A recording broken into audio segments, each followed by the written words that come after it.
Welcome to Business Success Tips, where you can learn to make more money in less time and especially have more fun. That's the most important part. I'm Paul Sanneman, your host. I'm the founder of Contractor Staffing Source, where we help contractors build awesome teams. I have as my guest today Travis Cansler Pitt from ICS. And I'm not exactly sure what they do, so this podcast is going to try to figure that part out. So Travis, tell me what you guys do. Yeah, so we work with contractors, developers. We help make sure that their activities, somebody's advocating that they are qualifying for all of the programs that their construction practices, their business models qualify for. Okay, so during the pandemic, it got really messed up because I know a lot of guys that, guys got like 150,000 for I don't think any good reason. I did like, I don't know how it all showed up, but there was all this money the government was giving out because you do part of some of that stuff too on having them qualify for those programs? Absolutely, those the employee retention credit, those COVID relief funds, they do have a 3-year run rate, and that's 3 years after you file. The last year that was impacted by COVID was 2021, 2022. So those funds are going away, but they are still out there. The IRS is it does take some time for them to process these now since so many were submitted. So the IRS is holding off on accepting new funds for COVID relief, but it's absolutely something we've been helping contractors navigate. Cool. So tell me about all the things you do for contractors and how they could use your service. Yeah, so the you think about the life cycle that a building goes through, from concept and design all the way through being used by the developer, by the end user, it needing to be remodeled and retrofitted. There are analyses that we perform for those activities that make them that much more lucrative. We can make sure that on the design phase, everything that building can qualify for, somebody's advocating for it through the design feedback that we provide. And then the necessary code So can you give me an compliance. example? What, like, I got a contractor, I'm remodeling. Can it be historic renovation? Can it be HERS ratings? I mean, how does that all work? Yeah, so I mean, the when you're doing a remodel, especially for historic, for commercial, for residential, a lot of municipalities, states, they require um, res checks or energy code testing or energy modeling to show that the building that's going to be produced is going to be a building that they want in their municipality. And so we perform those energy audits, those energy models, those projected energy consumption testings, so that permitting can be provided for the design phase. And then we also provide the final inspections, the final energy audits, the confirmed HERS ratings for those contractors, developers, the homeowners that are hiring the contractors and need the property to be upgraded or updated. The commercial properties, when additions or remodels or retrofits are being performed.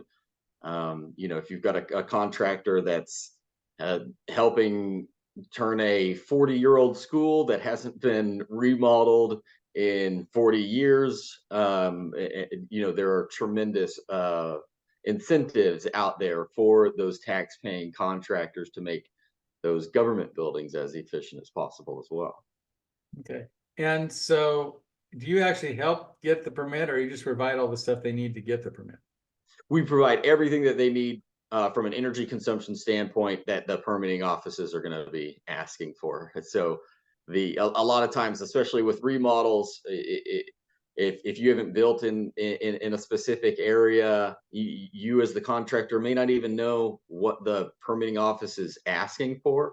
Hey, you need to get your IECC, your 2021 IECC paperwork over to us What in is order for you to. IECC paperwork? I have no clue.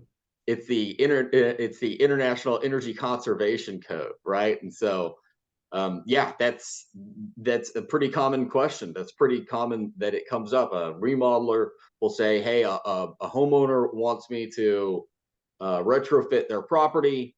And the permitting office, the city is telling me I need an IECC something, right? So we'll do the research. We'll figure out what that IECC standard is for that municipality. We'll provide all of the design feedback, the res checks, the preliminary energy modeling that the city needs to approve the project. So basically, you deal with all this, I'm going to call unnecessary bureaucracy that they're forced to deal with, right? The red tape, right? You call your red tape is us or something, right? So now, how much does this cost? Is it expensive, or how does it cost? I mean, to do all this stuff? No. So on average, for just regular code compliance and HERS ratings, it's about 650 to 750 per home. Whenever I pull my reports every month, that's what we're typically charging on average. Obviously, with location, economies of scale for volume, there are opportunities to get those price points down. But or we have clients that are contracting to build in a city that's 3 hours away, and they still need these activities, and so we'll work out something with them. Yeah, do you actually to do make the thing sure where that somebody's you advocating. you blow the wind in the door and figure out the leaking and all that? Is that actually done these days? Oh How yeah, much? yeah. You're talking about a blower door test? Yeah, right. Yeah, that's one of the most important tests out there, and it's something that you're not going to pass at final, in many instances, unless you have a rater that knows what they're doing during construction, because that's uh, a tightness test of the home. And if you've got a drywall company that's come through and put holes in a lot of your ceiling measures, by the time that test occurs, you could be failing. So having an inspection company that's very thorough, that's going to So you look at the actually help data in the, with while integrity. they're building the house, you help make sure it's built so they will pass the test. Is that something the HERS rater does?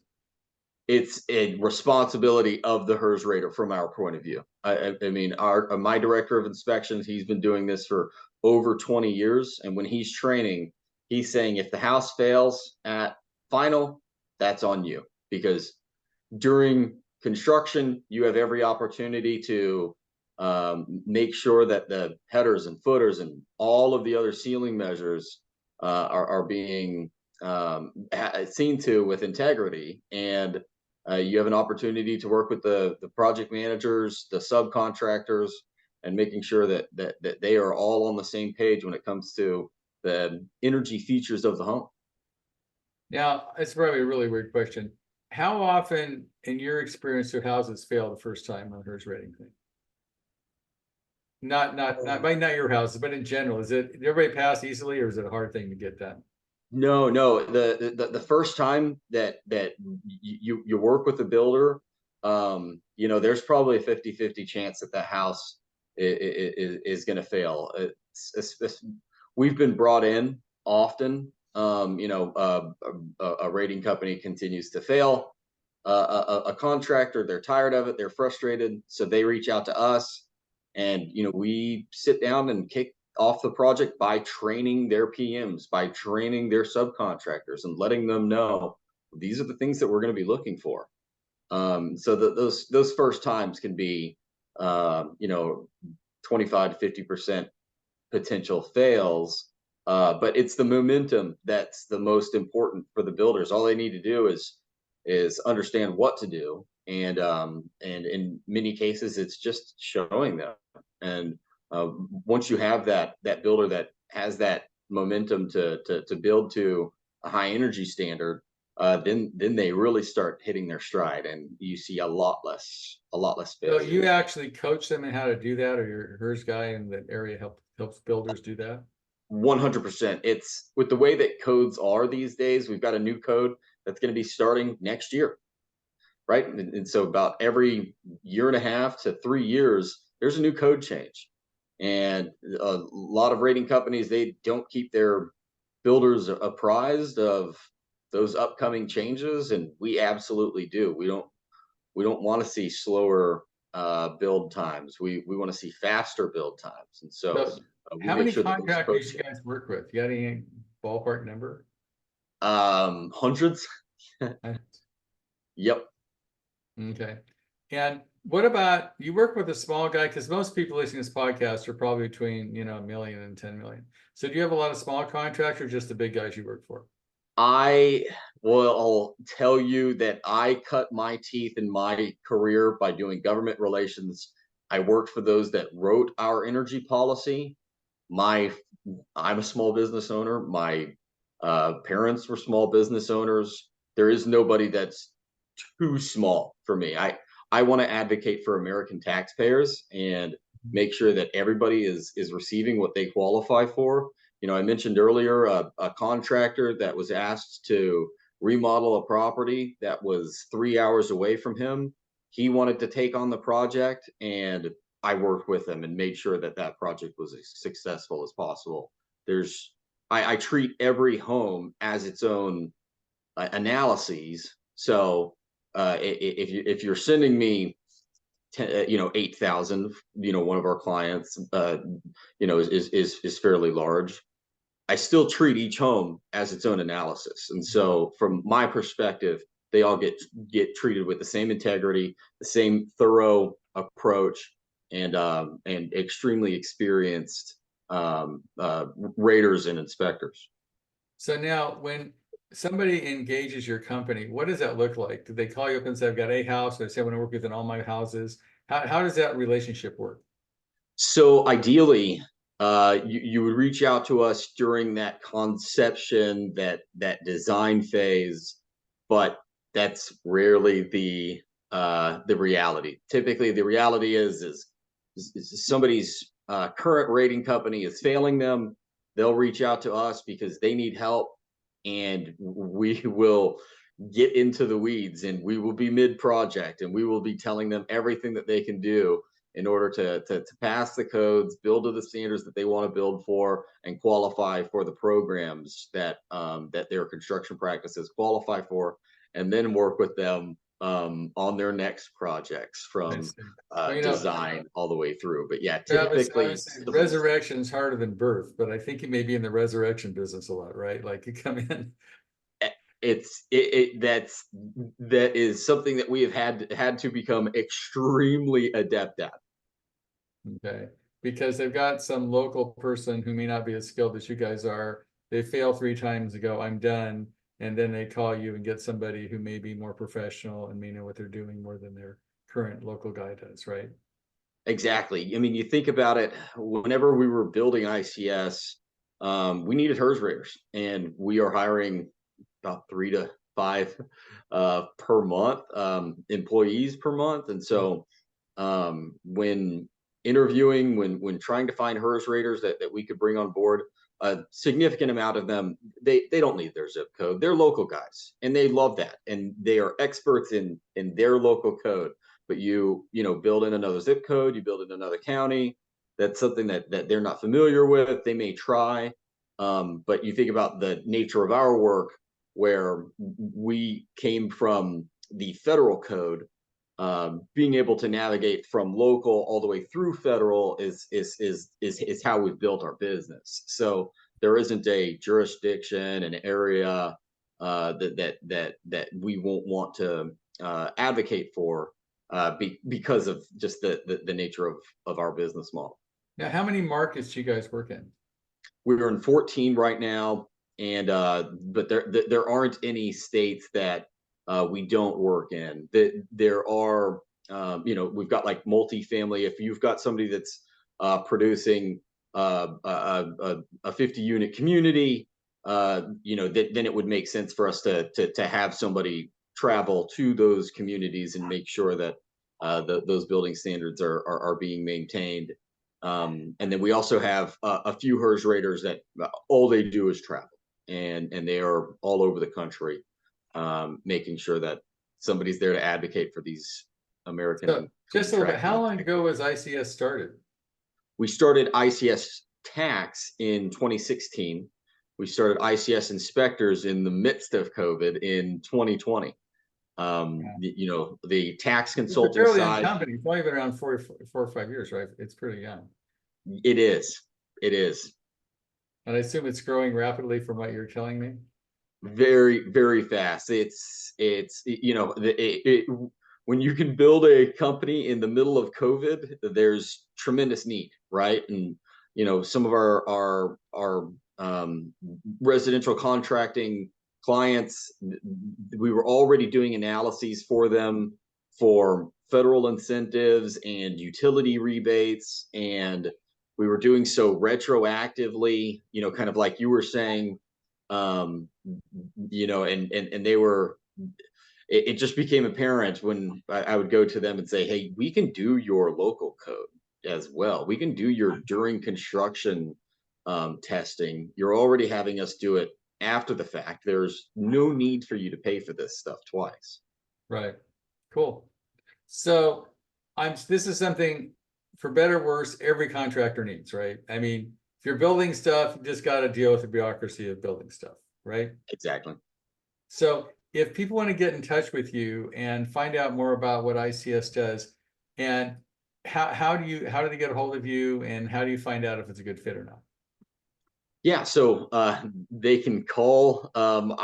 If you Google inspections rating services, we're going to be on that first page. www.ics-inspectors.com is our website for inspection services, for tax strategies for contractors, ics-tax.com.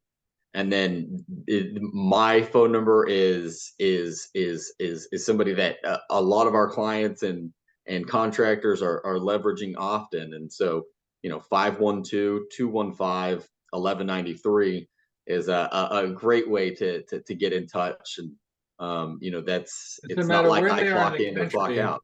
They can call you first and see if you're in their market and how they could work with you, right? Because absolutely. And we'll talk about the options, the programs, everything that's available for where they're planning to perform these activities, and see which programs are going to be a fit, and which ones are something that they could strive for, with their. So how do you work? Most of them have like CPAs and that they have somebody does their taxes, right? As a business owner, there are two people that you trust with your life. It is your attorney and your CPA. Right. So do you work with their CPAs and something the CPA might know about and tax stuff? Often. About 40% of our business is actually CPA referrals. These are tax saving analyses that have to be performed by either an engineer or a ResNet registered HERS rater or a Title 24 inspector. These are not credentials that are very common for CPAs to have. In fact, I don't really know of any CPAs that have a combination of those. Right. Of those. So you work in concert with their CPA to make sure they get all the tax advantage they can get, right? Absolutely. Cool. Well, thanks, Travis. I appreciate it. I think you're probably already, anybody listening to this podcast, I'm guaranteed is probably paying more in taxes than they should. So I'm sure Travis would be a great investment. The ROI is going to be off the chart because you're probably paying things you don't need. There's a bunch of rules you don't even know about, it's my guess. And if you don't know about it, the government is going to call you and say, have you taken advantage of this? That's not going to happen. So you have to be proactive to take advantage of all these programs. And it sounds like Travis is a good guy to do it for you, right? You do. We're out here. We've taken on the education and awareness piece. It's not like the IRS, the utility companies, it's not like they have a marketing budget to go to these contractors and say, hey, please take advantage of these programs. Right. We've No, already set funds they're going to make aside." them hard to find, not easy to find, because the less people apply, the less they have to deal with. So you're a great advocate. Hey, thanks, Travis. I appreciate being here. Absolutely. Thank you, guys.